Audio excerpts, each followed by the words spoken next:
യന്ത്ര തകരാറിനെ തുടർന്ന് തിരുവനന്തപുരം രാജ്യാന്തര വിമാനത്താവളത്തിലെ ഹാങ്കർ യൂണിറ്റിലേക്ക് മാറ്റിയ ബ്രിട്ടീഷ് യുദ്ധവിമാനം F-35Bയുടെ അറ്റകുറ്റപ്പണികൾ ഇന്ന് തുടങ്ങും. ബ്രിട്ടനിൽ നിന്ന് പ്രത്യേക വിമാനത്തിലെത്തിയ 17 അംഗ വിദഗ്ധ സംഘമാണ് വിമാനത്തിന്റെ ഹൈഡ്രോളിക് സംവിധാനത്തിലെ തകരാർ പരിഹരിക്കാൻ ശ്രമിക്കുന്നത്. ദൗത്യം പരാജയപ്പെട്ടാൽ യുദ്ധവിമാനം ചിറകുകൾ ഊരിമാറ്റി എയർലിഫ്റ്റ് ചെയ്യാനാണ് പദ്ധതി. സാരംഗ് സുധാകരൻ വിവരങ്ങളുമായി. സാരംഗ്, ഇന്നലെ വിമാനം പൂർണ്ണ സജ്ജമായി വരുന്നതിന്റെ ദൃശ്യങ്ങളൊക്കെ നമ്മൾ കണ്ടിരുന്നു. ഇപ്പോൾ ഇന്നലെ ഇവരെത്തിയ ശേഷം പരിശോധന ആരംഭിച്ചിട്ടുണ്ടോ? എന്തൊക്കെയാണ് നമുക്ക് കിട്ടുന്ന പുതിയ വിവരങ്ങൾ? തീർച്ചയായും ശ്രീജ, ഇന്നലെ തന്നെ പരിശോധനകൾ ആരംഭിച്ചു എന്നാണ് നമുക്ക് ലഭിക്കുന്ന വിവരം. കാരണം ദിവസങ്ങളായി 20 ദിവസത്തോളമായി ഈ തിരുവനന്തപുരം അന്താരാഷ്ട്ര വിമാനത്താവളത്തിൽ കുടുങ്ങിക്കിടക്കുന്ന ഒരു F-35 വിമാനത്തിൻ്റെ എത്രയും പെട്ടെന്ന് ഇവിടെ നിന്ന് മാറ്റുക എന്നാണ് ഈ ഒരു പ്രത്യേക വിദഗ്ധ സംഘത്തിൻ്റെ ലക്ഷ്യം. മാത്രമല്ല, ഇതൊരു പ്രവർത്തിപ്പിച്ച് പറത്തിക്കൊണ്ടുപോകാനുള്ളൊരു ശ്രമമാണ് നടക്കുന്നത്. ഹൈഡ്രോളിക് സംവിധാനത്തിലെ തകരാർ പരിഹരിക്കാൻ ഈ ഒരു വിമാനവാഹിനി കപ്പലിൽ നിന്നുള്ള സംഘത്തിനും മറ്റ് എഞ്ചിനീയർമാർക്കും സാധിച്ചിരുന്നില്ല. അതിനുശേഷം ഒരു പ്രത്യേക സംഘത്തെ ബ്രിട്ടനിൽ നിന്നും എത്തിക്കുകയായിരുന്നു.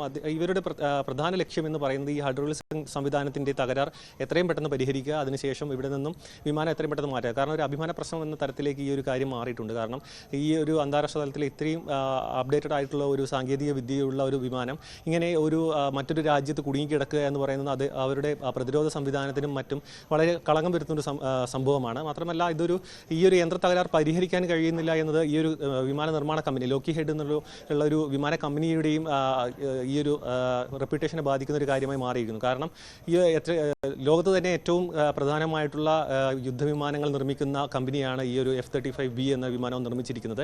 ആ കമ്പനിയുടെ വിദഗ്ധ സംഘവും ഈ ഒരു 17 അംഗ സംഘത്തിൽ ഉൾപ്പെട്ടിട്ടുണ്ട്.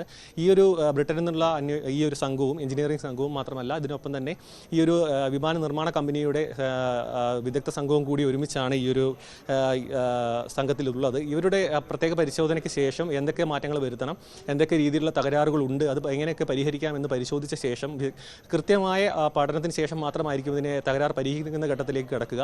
അതിനുശേഷം പരമാവധി ഇത് ഇവിടെ നിന്ന് പറത്തിക്കൊണ്ടുപോകാനുള്ളൊരു ശ്രമങ്ങൾ നടത്തിയതിനു ശേഷമായിരിക്കും. കാരണം ഇത് ഇനി അഴിച്ചു മാറ്റി ഘട്ടഘട്ടമായി കൊണ്ടുപോകാനാണെന്നുണ്ടെങ്കിൽ ഇതിനും സമയമെടുക്കും. അത്രയും കാലതാമസവും ചെലവുമുണ്ട്.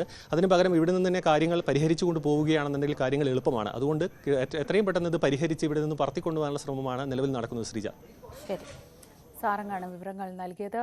വിദഗ്ധ സംഘം വിശദമായ പരിശോധനകൾ നടത്തിയ ശേഷമായിരിക്കും എങ്ങനെ വേണം ഈ വിമാനത്തിനെ തിരിച്ചു കൊണ്ടുപോകുന്നത്, അത് പറത്തിക്കൊണ്ടുപോകാൻ കഴിയുന്ന അവസ്ഥയിലാണോ അല്ലെങ്കിൽ മറ്റെന്ത് വഴി എന്നതൊക്കെ തീരുമാനിക്കുന്നത് ഈ വിശദമായ പരിശോധനയിലായിരിക്കും.